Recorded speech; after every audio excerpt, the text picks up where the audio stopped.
के पाकिस्तान नजर आएंगे। एक तरफ जहां पर आम पाकिस्तानी हैं जिनकी गरीबी इस वक्त इस तस्वीर में आपको नजर आएगी, और दूसरी तरफ पाकिस्तान सेना के जनरल्स जिन्हें देखकर मानो ऐसा लगेगा कि कोई बड़े उद्योगपति हो, बहुत बड़े उद्योगपति।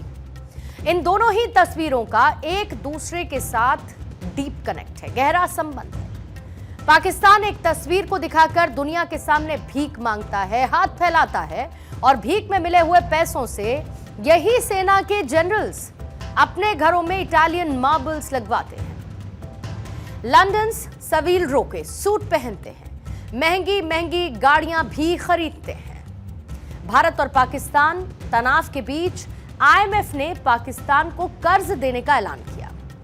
आईएमएफ ने 9 मई को पाकिस्तान को अतिरिक्त $1 अरब कर्ज की मंजूरी दी थी। अब इस बेल आउट पैकेज का बचाव करते हुए आईएमएफ ने कहा कि उसका बोर्ड इस बात से संतुष्ट है कि पाकिस्तान ने लोन पाने के लिए सभी नियमों का पालन किया है। आईएमएफ का यह बयान ऐसे समय पर आया जब आतंकवाद को पनाह देने वाले इसी देश के राहत पैकेज का विरोध भारत की तरफ से किया गया था। भारत ने आईएमएफ से पाकिस्तान को लोन नहीं देने की अपील की थी, क्योंकि पाकिस्तान लोन में मिले हुए इन पैसों का इस्तेमाल आतंकवाद को बढ़ावा देने के लिए कर सकता है। कुछ दिन पहले रक्षा मंत्री राजनाथ सिंह ने कहा था कि पाकिस्तान आईएमएफ से मिले हुए लोन में से 14 करोड़ मसूद अजहर को देगा। निश्चित रूप से इंटरनेशनल मॉनेटरी फंड से आने वाले $1 बिलियन के बड़े हिस्से को टेरर इंफ्रास्ट्रक्चर को फंड करने में इस्तेमाल होगा, ऐसा मेरा मानना है। क्या यह इंटरनेशनल मॉनेटरी फंड आईएमएफ द्वारा, जो कि एक इंटरनेशनल ऑर्गेनाइजेशन है, उसके द्वारा इनडायरेक्ट फंडिंग इसे नहीं माना जाएगा? मैं दुनिया के लोगों के सामने यह सवाल रखना चाहता हूं। आईएमएफ का पाकिस्तान को दिया गया पैसा क्या वाकई में उसकी अर्थव्यवस्था को बचाएगा या फिर आतंकवाद की फैक्ट्री को लॉजिस्टिक सपोर्ट देगा? भारत ने आईएमएफ को इस बात के लिए आगाह किया कि पाकिस्तान पिछले 35 सालों में 28 बार आईएमएफ से कर्ज ले चुका है, पिछले 5 सालों में ही 4 बार। लेकिन हर बार यह कर्ज अर्थव्यवस्था को सुधारने की बजाय सैन्य और आतंकी गतिविधियों में खर्च होता है।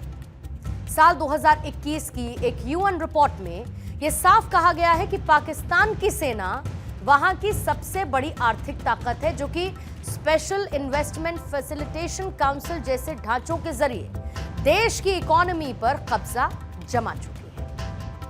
आज पाकिस्तान की हालत ऐसी है कि वहां की 24 करोड़ की जनता में से सिर्फ 42.4% लोग जो कि गरीबी की रेखा के नीचे जी रहे हैं, यानी बिलो पॉवर्टी लाइन है। वर्ल्ड बैंक की जो ताजा रिपोर्ट है वो ये बताती है कि साल 2024 में पाकिस्तान की गरीबी दर 25.3% थी, जो कि अब बढ़कर 42.4% तक पहुंच चुकी है। यानी कि 1.9 करोड़ और लोग गरीबी के दलदल में धंस चुके हैं। बलूचिस्तान में 70%, खैबर पख्तूनख्वा में 48% और सिंध में 45% लोग गरीबी का दंश झेल रहे हैं। और जो ग्रामीण इलाके हैं वहां तो हालात और ज्यादा बदतर हैं। यहां पर 51% लोग गरीबी में जीने के लिए मजबूर हैं, जबकि शहरी इलाकों में आंकड़ा 17% का है। पाकिस्तान की अर्थव्यवस्था टूट चुकी है।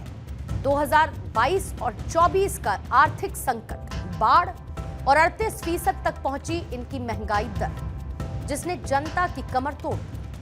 रोटी, चावल, दाल जैसी बुनियादी खाने पीने की चीजें आम आदमी की पहुंच से सिर्फ दूर नहीं बल्कि बाहर हो चुकी हैं।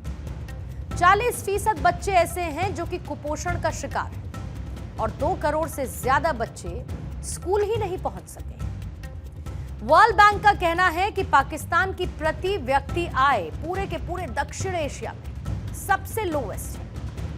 तो जहां पर एक तरफ जनता भूख से मर रही है, तो आतंकी संगठनों के सरगनाओं की औकात आसमान छू रही है। लश्कर-ए-तैयबा, जैश-ए-मोहम्मद जैसे संगठनों के आका न सिर्फ आतंक फैलाते हैं बल्कि अरबों की संपत्ति के मालिक भी हैं। इनके फंडिंग के सोर्स हैं हवाला, ड्रग तस्करी, सरकारी पैसा, पाकिस्तानी सेना और पांचवा आईएसआई का संरक्षण। हाफिज सईद, जो कि लश्कर तैयबा का सरगना है, जिसे 2008 के मुंबई हमले का मास्टरमाइंड माना जाता है, और इसकी संपत्ति का अनुमान $10 मिलियन से ज्यादा का है। लाहौर में इसके पास आलीशान बंगला, स्कूल और चैरिटी के नाम पर चलने वाले बिजनेस हैं। यूएन की रिपोर्ट के मुताबिक हाफिज सईद के जमात-उद-दावा को आईएसआई से सीधा फंड मिलता है। मसूद अजहर, जो कि जैश-ए-मोहम्मद का मुखिया, इसके पास बहावलपुर में कई मदरसे और ट्रेनिंग कैंप है, और इसकी दौलत का अनुमान $5 से $7 मिलियन का है, जो कि ड्रग तस्करी और विदेशी फंडिंग से आता है। 2019 के पुलवामा हमले के बाद भी ये पाकिस्तान में खुलेआम घूमता रहा है। पाकिस्तान में गरीबी और आतंक का ये दुष्चक्र तब तक नहीं टूटेगा जब तक सेना और आतंकी आकाओं की लूट पर लगाम नहीं लगेगी। जनता भूखी मर रही है, लेकिन आतंकी सरगनाओं के पास अरबों की दौलत है। पाकिस्तान की सेना का नारा है जिहाद की साबिलिल्लाह, यानी अल्लाह के रास्ते में जिहाद। लेकिन सच्चाई यह है कि जिहाद देश की जनता के खिलाफ है। पाकिस्तान की अर्थव्यवस्था, वहां की जमीन, वहां का कारोबार और यहां तक की सियासत पर भी सेना का कंट्रोल, सेना का कब्जा है।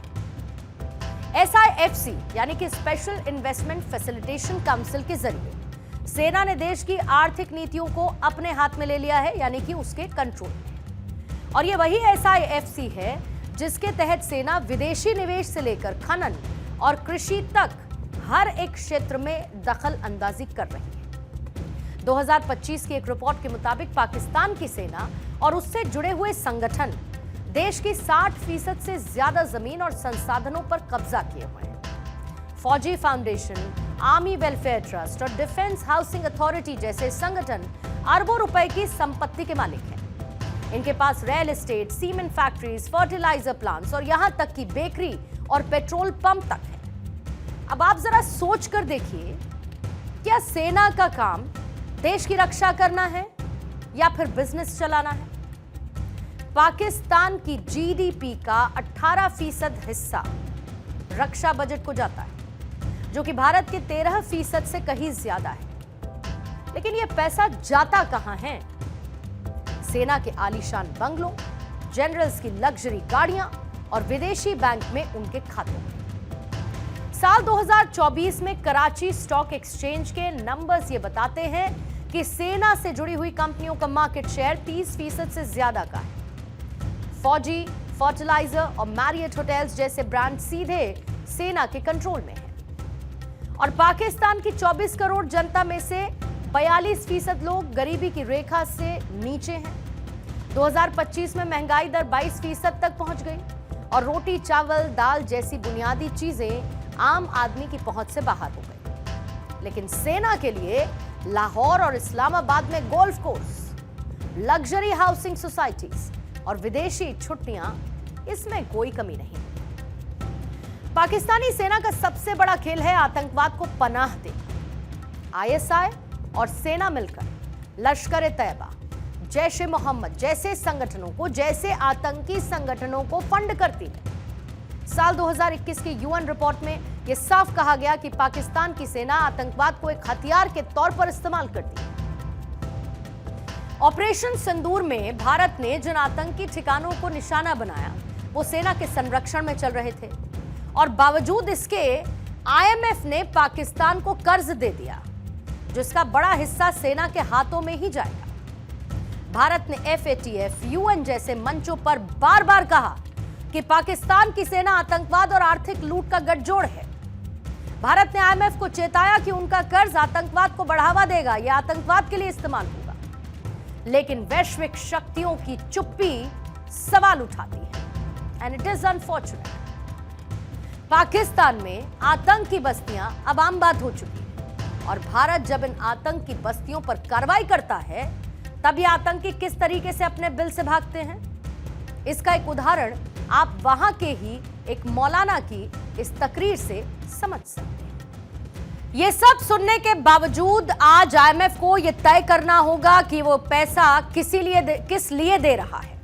क्या आईएमएफ पाकिस्तान से इस सवाल पूछेगा कि उसने जो 28 बार उसे कर्जा दिया, उसके बावजूद आज तक उसकी आम जनता इतनी गरीबी में क्यों है, और पैसा देने का ये खेल आखिर कब तक चलता रहेगा। आज आईएमएफ को पाकिस्तान से पूछना चाहिए कि जो उसने कर्जा लेकर आखिर किसे फंड किया है, क्योंकि आम जनता तो गरीबी से बाहर निकली ही नहीं, तो फिर यह पैसा जा कहां रहा है। और अगर आईएमएफ की एक हिंट उसको चाहिए तो वो इसके लिए, मेरे लेफ्ट में जो पाकिस्तानी सेना की तस्वीरें इस वक्त प्ले हो रही हैं, वो उनके लिए हमारी तरफ से एक क्लू भी है, और वो भी फ्री ऑफ कॉस्ट। शायद इसे देखकर आईएमएफ को कुछ तो समझ आए।